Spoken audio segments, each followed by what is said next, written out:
తిరుమలలో ఇవాల్టి నుంచి అక్టోబర్ 2 వరకు శ్రీవారి వార్షిక బ్రహ్మోత్సవాలు అత్యంత వైభవంగా సాగనున్నాయి. ఇవాళ మధ్యాహ్నం పరివార దేవతలు గరుడపటం ఊరేగింపు జరగనుంది. ఆ తర్వాత సాయంత్రం మీన లగ్నంలో ధ్వజారోహణంతో బ్రహ్మోత్సవాలు ప్రారంభమవుతాయి. ఈ ఉత్సవాల్లో సీఎం చంద్రబాబు దంపతులు పాల్గొని స్వామి అమ్మవార్లకు రాత్రి 8 గంటలకు పట్టు వస్త్రాలు సమర్పించనున్నారు. ముఖ్యమంత్రి హోదాలో 15వసారి శ్రీవారికి పట్టు వస్త్రాలు సమర్పించనున్నారు చంద్రబాబు. రాత్రి 9 గంటలకు పెద్ద శేష వాహనంపై మలయప్ప స్వామి భక్తులకు దర్శనమివ్వనున్నారు. కన్నుల పండువగా సాగే ఈ బ్రహ్మోత్సవాలకు సర్వం సిద్ధం చేశారు అధికారులు. కనులారా ఉత్సవాలను తిలకించేందుకు భక్తులు పెద్ద సంఖ్యలో తరలిరానున్నారు. వీరికి ఎలాంటి ఇబ్బందులు తలెత్తకుండా ఏర్పాట్లు చేశారు. తిరుమలలో ఇవాల్టి నుంచి అక్టోబర్ 2 వరకు శ్రీవారి వార్షిక బ్రహ్మోత్సవాలు అత్యంత వైభవంగా సాగనున్నాయి. ఇవాళ మధ్యాహ్నం పరివార దేవతలు గరుడపటం ఊరేగింపు జరగనుంది. ఆ తర్వాత సాయంత్రం మీన లగ్నంలో ధ్వజారోహణంతో బ్రహ్మోత్సవాలు ప్రారంభమవుతాయి. ఈ ఉత్సవాల్లో సీఎం చంద్రబాబు దంపతులు పాల్గొని స్వామి అమ్మవార్లకు రాత్రి 8 గంటలకు పట్టు వస్త్రాలు సమర్పించనున్నారు. ముఖ్యమంత్రి హోదాలో 15వసారి శ్రీవారికి పట్టు వస్త్రాలు సమర్పించనున్నారు సీఎం. రాత్రి 9 గంటలకు పెద్దశేష వాహనంపై మలయప్ప స్వామి భక్తులకు దర్శనమివ్వనున్నారు. కన్నుల పండువగా సాగే ఈ బ్రహ్మోత్సవాలకు సర్వం సిద్ధం చేశారు అధికారులు. కనులారా ఉత్సవాలను తిలకించేందుకు భక్తులు పెద్ద సంఖ్యలో తరలిరానున్నారు. వీరికి ఎలాంటి ఇబ్బందులు తలెత్తకుండా ఏర్పాట్లు చేశారు.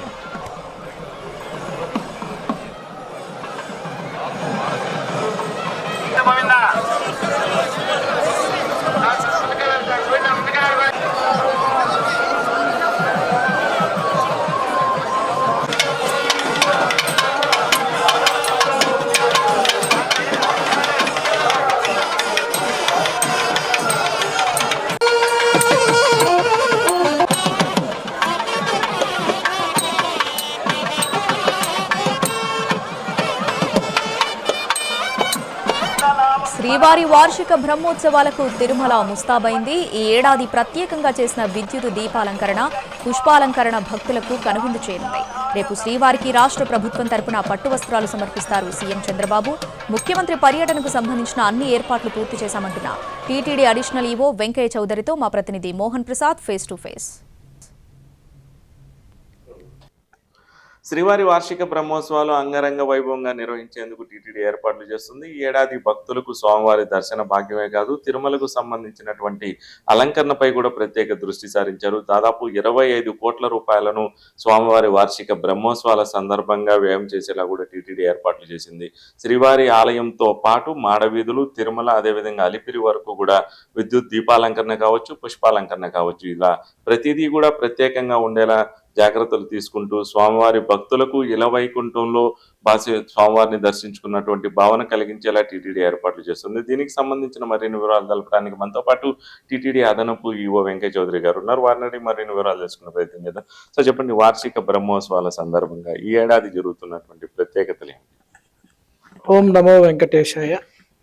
శ్రీవారి వార్షిక బ్రహ్మోత్సవాలు ఊరేగింపు పెద్ద శేష వాహనం మీద ఉంటుంది. అలానే 16 వాహనాల్లో స్వామివారు తిరుమాడ వీధుల్లో అందరికీ దర్శనమిచ్చే విధంగా ఉంటుంది. అంతకుముందు సంవత్సరం కూడా బాగా చేశాము, బట్ ఈసారి అంతకంటే భిన్నంగా బాగా వేరియస్ థీమ్స్ తీసుకొని టెంపుల్ తోటి అయితేమి, పార్కులు అయితేమి, పబ్లిక్ ప్లేసెస్తో అయితేమి, తిరుమల నుంచి తిరుపతి దాకా, తిరుపతి నుంచి తిరుమల దాకా అన్ని ప్రాంతాల్లో కూడా ఒక పండుగ వాతావరణాన్ని విద్యుత్ దీపాలతో అలంకరించడం జరిగింది. అతిపెద్ద షాపింగ్ ప్రపంచం మన అభిమాన ఆర్ఎస్ బ్రదర్స్ ఇప్పుడు వనస్థలిపురంలో. ప్రముఖ నటుడు అక్కినేని నాగ చైతన్య, శ్రీమతి శోభితా గార్లచే సెప్టెంబర్ 26న గొప్ప ప్రారంభం. అద్భుతమైన కలెక్షన్స్, అతి తక్కువ ధరలు, ప్రత్యేక ఆఫర్లు అంతా ఒక్క చోట. RS brothers, Panama godown, Vanasthalipuram. రాష్ట్ర ప్రభుత్వం తరపున ముఖ్యమంత్రి పర్యటన ఉండబోతుంది. స్వామివారికి పట్టు వస్త్రాలు సమర్పించబోతున్నారు. ఈ కార్యక్రమం ఏ విధంగా ఉంటుంది? ప్రారంభోత్సవాలకు సంబంధించి ఎలా ఉంటుంది?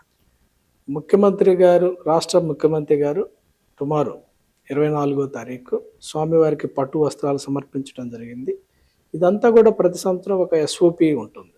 ఎస్ఓపి ప్రకారం ముఖ్యమంత్రి గారి విజిట్, పట్టు వస్త్రాల సమర్పణ, తర్వాత వేద ఆశీర్వాదం, తర్వాత పెద్ద శేష వాహనంతో దగ్గర ముఖ్యమంత్రి గారి విజిట్, ఇలా ముఖ్యమంత్రి గారి విజిట్ గురించి మినిట్ టు మినిట్ ప్రోగ్రామ్ కూడా చేయటం జరిగింది. సో ఇదంతా కూడా మనం ప్రతి సంవత్సరం జరిగే సాంప్రదాయంకి అనుగుణంగానే చేయటం జరుగుతుంది. సో దీనితో పాటు ఈసారి అదనంగా ఆ, ఆ, ఉపరాష్ట్రపతి గారు కూడా రావటం జరుగుతుంది. ఉపరాష్ట్రపతి గారి ప్రోగ్రామ్ను కూడా డిజైన్ చేయటం జరిగింది. అదేవిధంగా ముఖ్యమంత్రి గారి ప్రోగ్రాం, ఉపరాష్ట్రపతి గారి ప్రోగ్రాం గురించి కూడా ఎక్కడ ఏ రకమైన లేకుండా, ఇబ్బందులు లేకుండా 2 ప్రోగ్రాంలు కూడా సజావుగా చేసే విధంగా ఆఫీసర్స్ తోటి కూడా డిస్ట్రిక్ట్ అడ్మినిస్ట్రేషన్, పోలీసు వారితో కూడా ఇప్పటికే చాలాసార్లు డిస్కషన్ చేసి ఎక్కడ కూడా ఏమి ఇబ్బందులు లేకుండా చర్యలు తీసుకోవడం జరుగుతుంది. ఈ సందర్భంగా ఒకటే తెలియజేస్తున్నాను, ముఖ్యమంత్రి గారి విజిట్ సందర్భంగా, ఉపరాష్ట్రపతి గారి విజిట్ సందర్భంగా పిఎస్సి 5ని ఓపెన్ చేయబోతున్నాం. పిఎస్సి 5 అనేది తిరుమల కొండ పైన ఉన్న పెద్ద పిఎస్సి ఈసారి. దాంతో 2400 లాకర్స్ ఉంటాయి. దాదాపు 4000 మందిని అకామిడేట్ చేసే పిఎస్సి అని చెప్పొచ్చు. చాలా మోడర్న్ అమ్యూనిటీస్ అన్నీ కూడా, సర్వీసెస్ కూడా అక్కడ ఉంటాయి. నిరంతరం కూడా పర్యవేక్షించడానికి ఏజెన్సీని కూడా పెట్టడం జరిగింది. చాలా అడ్వాన్స్డ్ సిస్టమ్స్ కూడా బిల్డ్ చేయడం జరిగింది. సెంట్రలైజ్డ్ లాకింగ్ సిస్టమ్స్ కూడా పెట్టడం జరిగింది. సో ఈ పిఎస్సి చూసిన తర్వాత ఖచ్చితంగా రాబోయే కాలంలో కామన్ పిలిగ్రిమ్స్కి ఉన్న పిఎస్సిని ఏ రకంగా రెనోవేట్ చేసి వాళ్ళ యొక్క సర్వీసెస్ని ఎన్హాన్స్ చేసి క్వాలిటీ సర్వీసెస్ ఎలా ఇవ్వాలనే దాని మీద కూడా పూర్తిగా అవగాహన వచ్చింది. దానితో పాటు మనకి లడ్డు మేకింగ్లో ఇంగ్రీడియంట్స్ని ఇప్పటిదాకా మనం సెగ్రిగేట్ చేసేటప్పుడు శ్రీవారి సేవకుల ద్వారా చేయటం జరుగుతుంది. సో ఇది మాన్యువల్ ప్రాసెస్ ద్వారా అప్పుడప్పుడు కొన్ని ఇబ్బందులు వచ్చే సందర్భాలు కూడా ఉన్నాయి. అందువల్ల ఈసారి మనం పూర్తిగా కస్టమైజ్డ్ కోయంబత్తూరులో ఒక టీవీఎస్ వాళ్ళ సపోర్ట్ తోటి కస్టమైజ్డ్ చేపించి పూర్తిగా 2 మెషన్స్ ఇంగ్రీడియంట్స్ లడ్డూలో వాడే 8-9 రకాల యొక్క ఐటమ్స్లో 8 రకాల ఐటమ్స్ని పూర్తిగా ఏఐ బేస్డ్ కెమెరా ద్వారా పూర్తిగా సెగ్రిగేట్ చేసి ఏ రకమైన ఫారిన్ పార్టికల్స్ ఉన్నా కానీ రిజెక్ట్ చేయడం జరుగుతుంది. అదేవిధంగా ఇంగ్రీడియంట్స్లో కూడా యూనిఫార్మిటీ లేకపోతే వాటిని కూడా రిజెక్ట్ చేయడం జరుగుతుంది. ముఖ్యమంత్రి గారు వచ్చేటప్పుడు AI based enabled integrated command control సిస్టమ్ని మన VQC 1లో ఏర్పాటు చేయడం జరిగింది.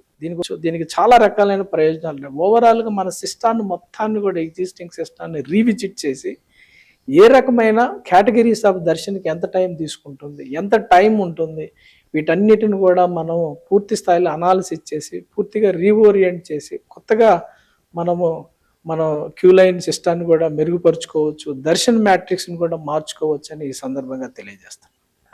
శ్రీవారి వార్షిక బ్రహ్మోత్సవాలకు తిరుమల ముస్తాబైంది. రేపటి రోజున స్వామివారికి పట్టు వస్త్రాలు సమర్పించేందుకు వస్తున్నటువంటి ముఖ్యమంత్రి చేత తిరుమలలో అత్యంత అద్భుతమైనటువంటి యాత్రికుల వసతి సముదాయంతో పాటు లడ్డూ ప్రసాదాల తయారీకి సంబంధించిన నాణ్యత పెంపొందించేటటువంటి యంత్రాలను, అదేవిధంగా ఏఐ టెక్నాలజీతో ఇంటిగ్రేటెడ్ కమాండ్ కంట్రోల్ సిస్టమ్ ఏదైతే దాదాపు 24 కోట్ల రూపాయల వ్యయంతో ఏర్పాటు చేస్తున్నారు, వీటిని ప్రారంభించేలా కూడా ఏర్పాట్లు చేస్తున్నాం. ఈ కార్యక్రమంలో ఉపరాష్ట్రపతి కూడా పాల్గొనబోతున్నట్లు కూడా టీటీడీ అదనపు ఈవో వెంకయ్య చౌదరి